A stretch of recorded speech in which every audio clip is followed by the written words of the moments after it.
Okay, lesson naman sa shear design ng RCD. RCD, design for shear. Now, yung design for shear, ang basic criteria natin dyan, meron tayong equation which is PVN must be greater than or equal to VU. Yung VU natin, ito yung ating factored or ultimate shear load.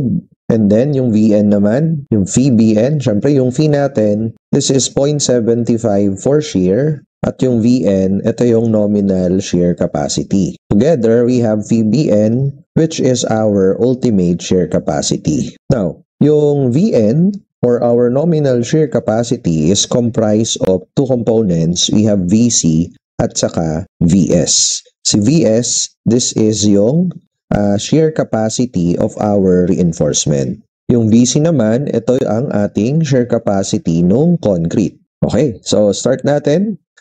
Let's get muna saan ba kinukuha yung VU, no? Meron tayong tinatawag na critical section.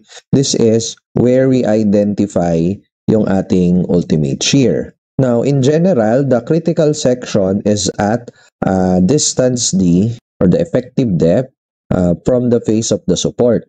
So, for example, meron akong column supporting a beam. So, the critical section is itong part na to, which is at a distance D or the effective depth of the beam. So, dito ko kukunin yung aking VU. In general, ganyan. But there are some exemptions sa code. For example, ito yung exemption niya. So, sometimes the critical section is at the face of support.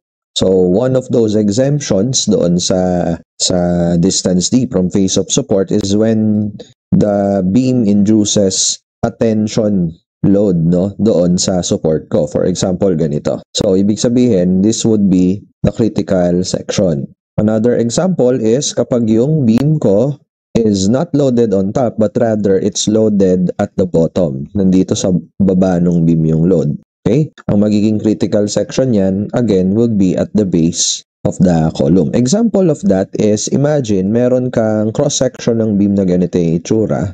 Yan. So, ito yung cross-section ng beam ko. And meron kang, let's say, parang roller na na may gulong, no? Tapos may nakasabit, may nakahang.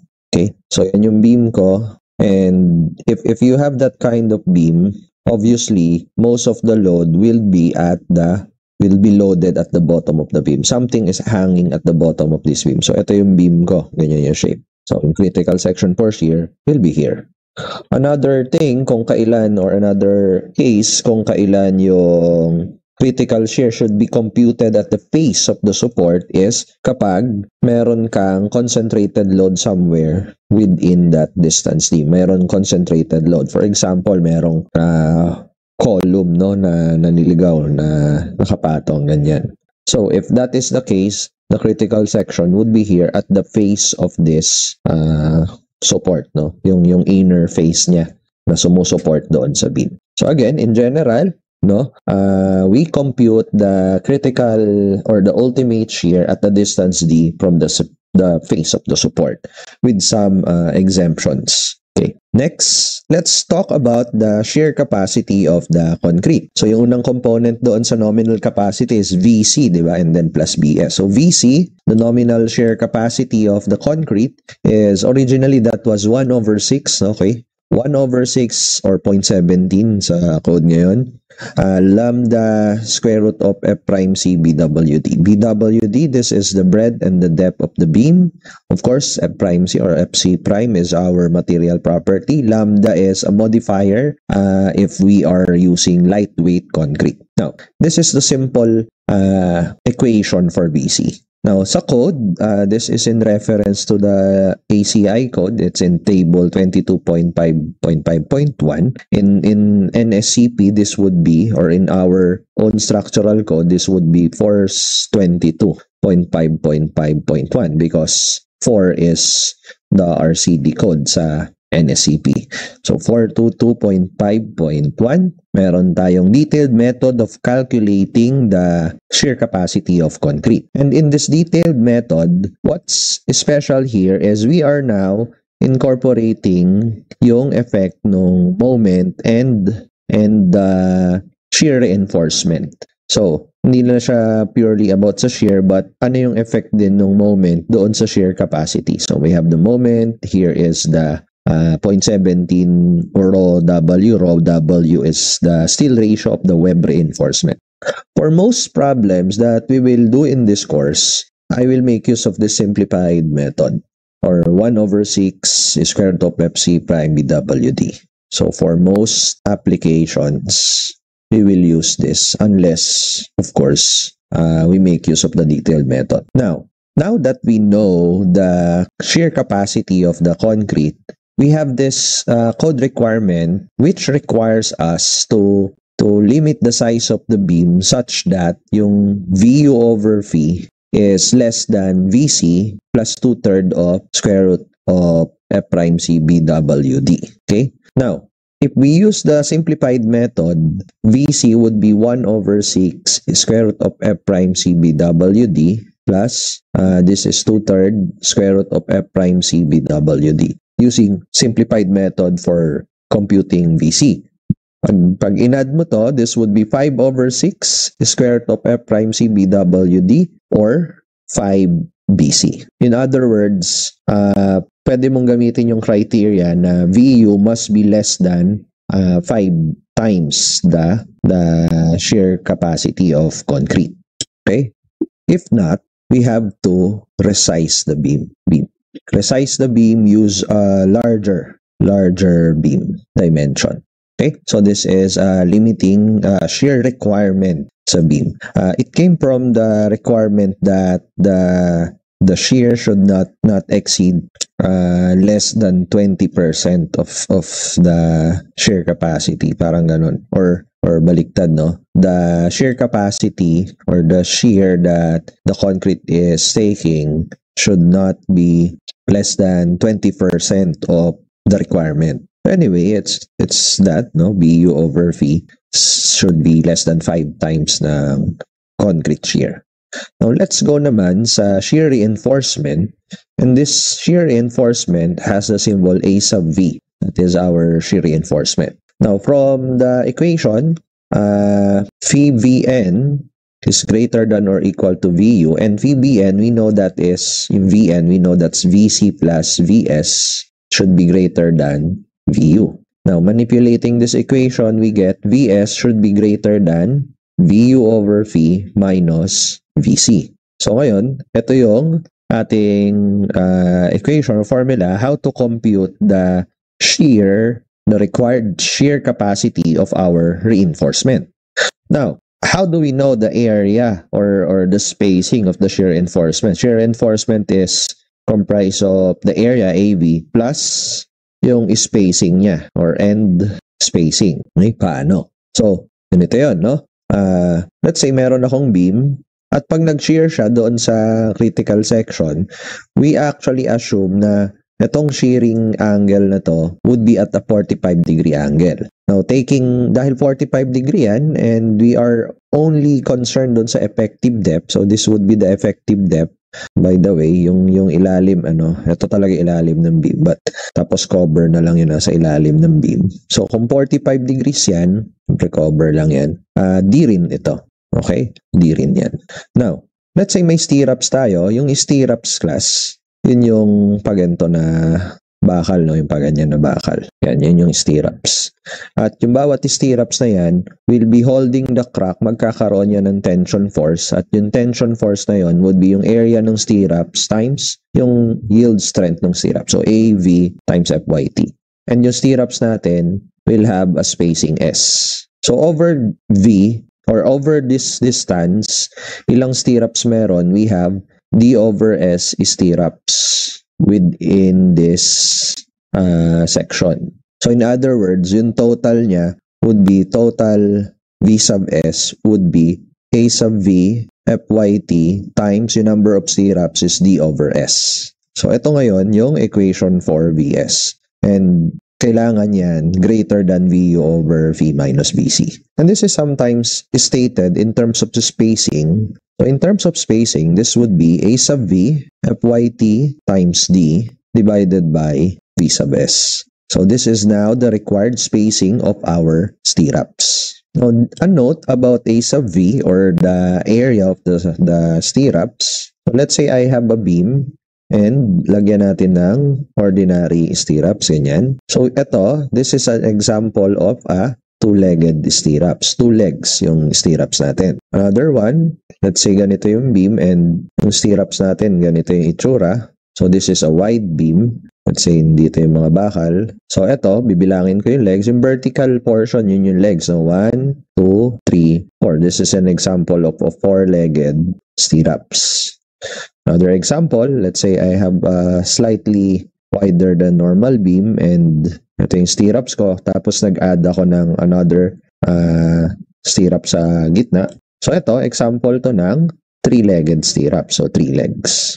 Now, why am I telling this? Because yung A sub B natin is related dito sa number of legs. Okay? A sub V is number of legs nung stirrup. So, let me move that. Siguro dito na lang sa taas.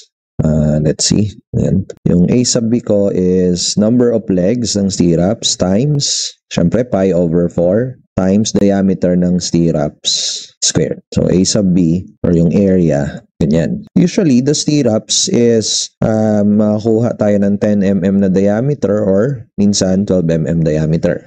For larger construction, you can see mga 16 mm, mga 20 mm, and these are very large construction na mga stirrups. So normally, it's 10 to 12 mm.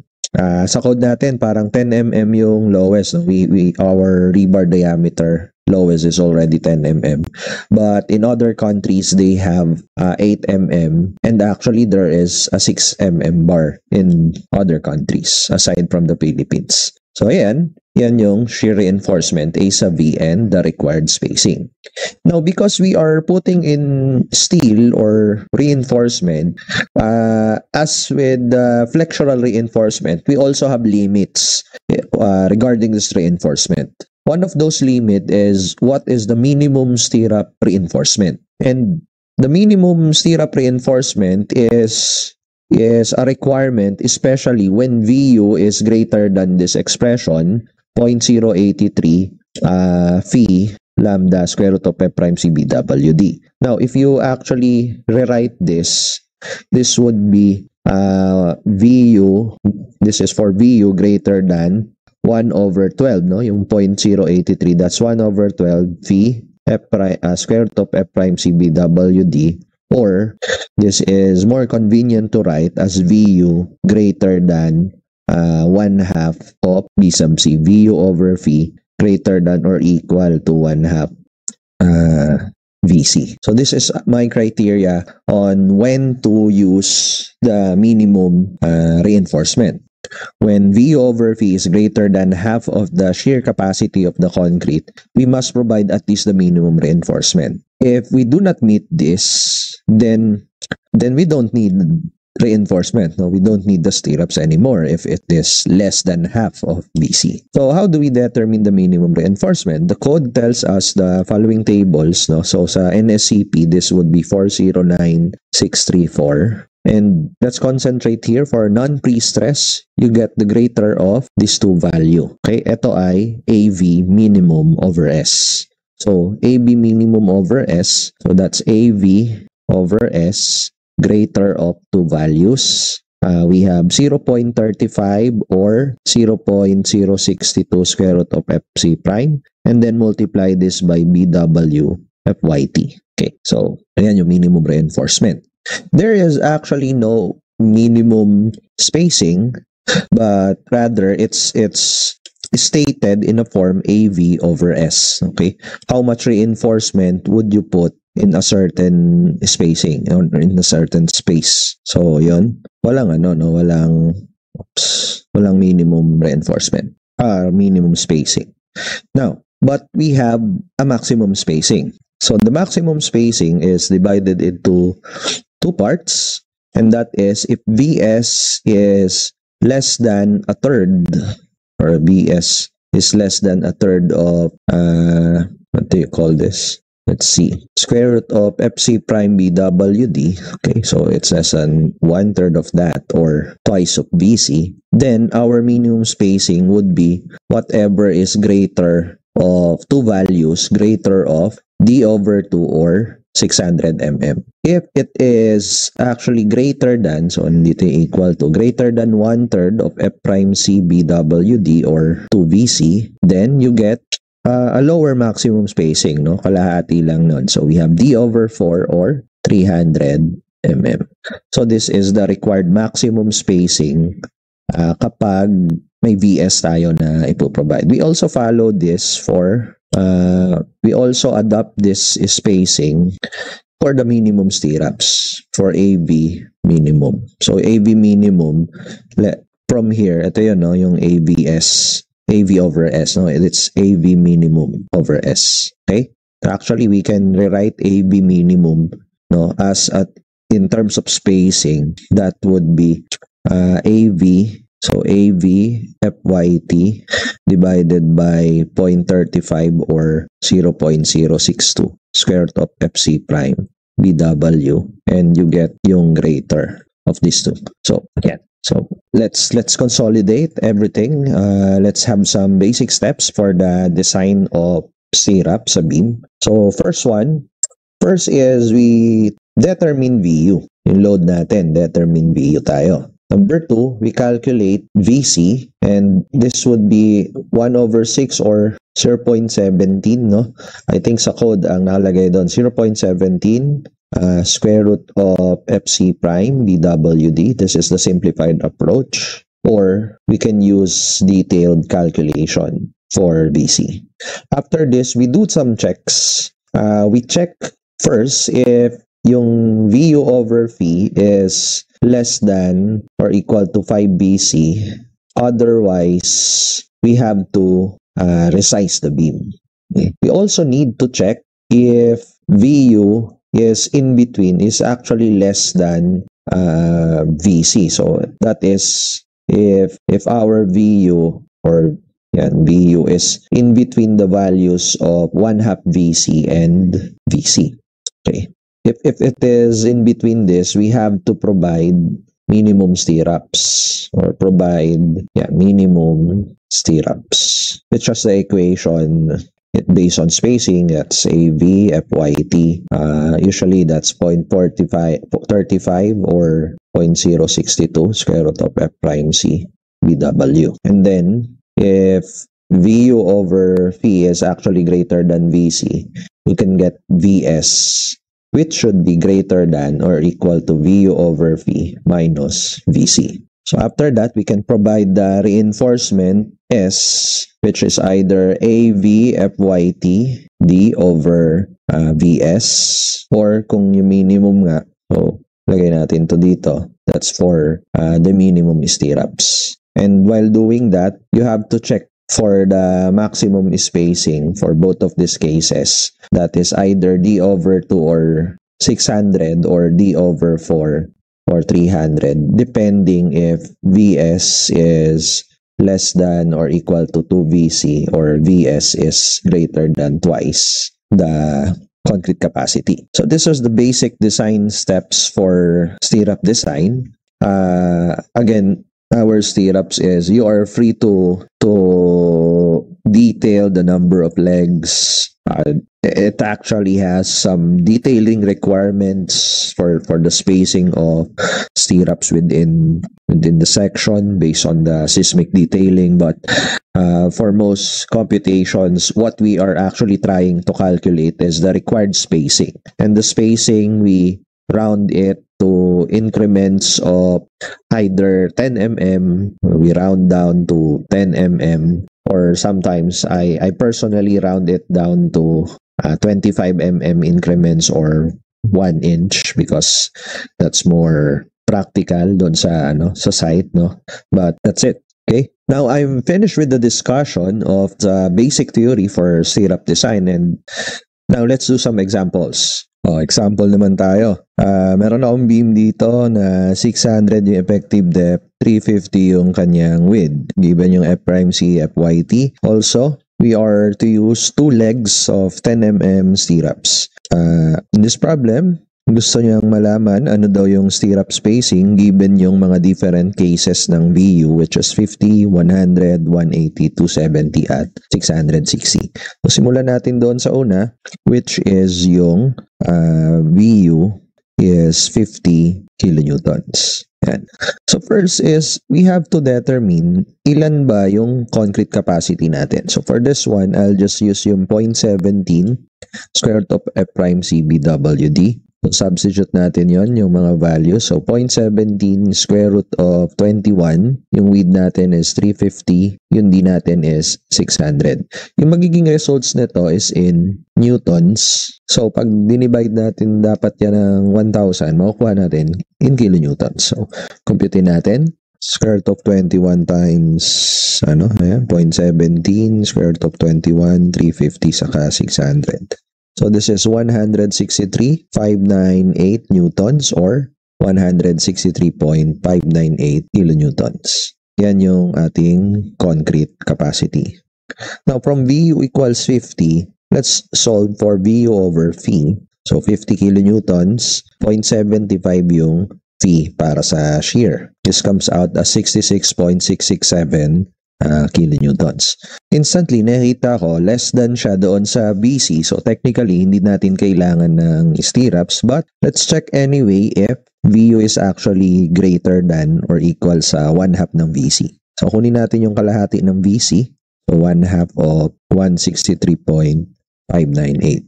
And we get 81.799. 81.799 kilonewtons. So for the first case, since yung yung BC or 1/2 ng BC is actually mas malaki doon sa BU over phi, ito ay less than 1/2 BC. Therefore, stirrups are not needed para dito sa case na to. Okay? Or maybe malaki masyado yung beam, pwede mo pang i-optimize yung size. So, pag sinolve mo to, stirrups are not needed for 50 kilonewtons. But anyway, you will still provide this kapag nag-work kayo sa site. You will still adopt yung SMAX just to be safe. And weird kasi na walang stirrups. So anyway, sa computation, hindi siya kailangan. Okay? So siguro i-resize mo yung beam dito maging mas maliit na beam. Let's go doon sa second one. Yung VU natin is 100. So ulitin natin yung question, but this time yung VU natin is 100 kilonewtons. Alam ko na yung VC ko is, ilan yung VC? 163.598. So 163.598 kilonewtons. Computein natin yung VU over phi. So that's 100 over 0.75. This comes out as 133.333 kilonewtons. Alam din natin kanina na yung 1/2 ng VC ko, that was 81.799. So itong case na to, this is yung case na yung VU ko is in between, or yung VU over phi is in between ng VC and 1/2 BC. So therefore, we provide minimum stirrups. Yan, provide tayo ng minimum stirrups. So, paano nga ba yun? Diba? Yung minimum stirrups, ang equation nun is AVFYT divided by either 0.35 or 0.062 square root of FC prime, kung ano yung mas malaki dyan. Tapos, BW. Computein muna natin yung A sub V natin. We are to provide 2 legs of 10 mm stirrups. So, yung A sub B natin, in terms of pi, this will be 50 pi square millimeters. Okay, 50 pi square millimeters. Now, substituting dito, we have S is equal to, alamin ko muna, ano ba mas malaki? Yung 0.35 o 0.062 square root of F prime C? So, siguro, substitute ko muna dito. Yan, compute natin yan. So, 0.062 times square root of 21. This is actually 0.284. So, mas malaki yung 0.35. Yung 0.35 gamitin natin. So, yung S natin, that would be 50 pi times FYT is given as 280 megapascals. So, 0.35 yung gagamitin dahil mas larger yon kaysa sa 284. And then, yung BW natin is 350. So, ilan yung spacing natin? Calculator ko lang saglit. So, times 280.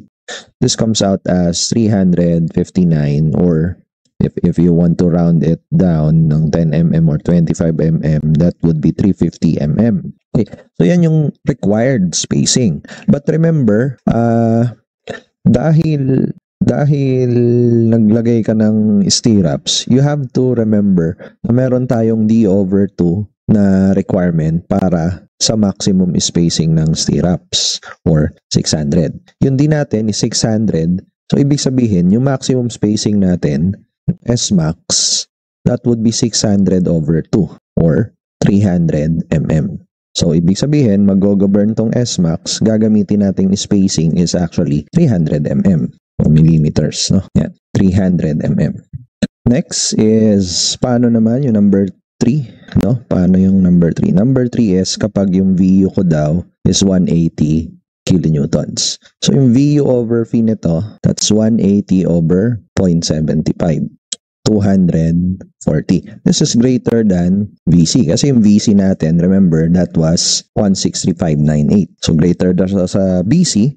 In other words, magpo-provide tayo ng stirrups. And ilan yung ipoprovide nating stirrups? Computin mo yung VS, this must be greater than yung VU over V minus VC, which is equal sa 240 yung VU over V. And this is 163 point, I think that was 598. Yan, 598. So yung VS natin, it should be greater than or equal to 76.402 kilonewtons. And again, yung spacing, makompute natin yan, that's A sub V, FYT, D over VS. So we have 50 pi times, yung BS nito, kailangan to newtons to.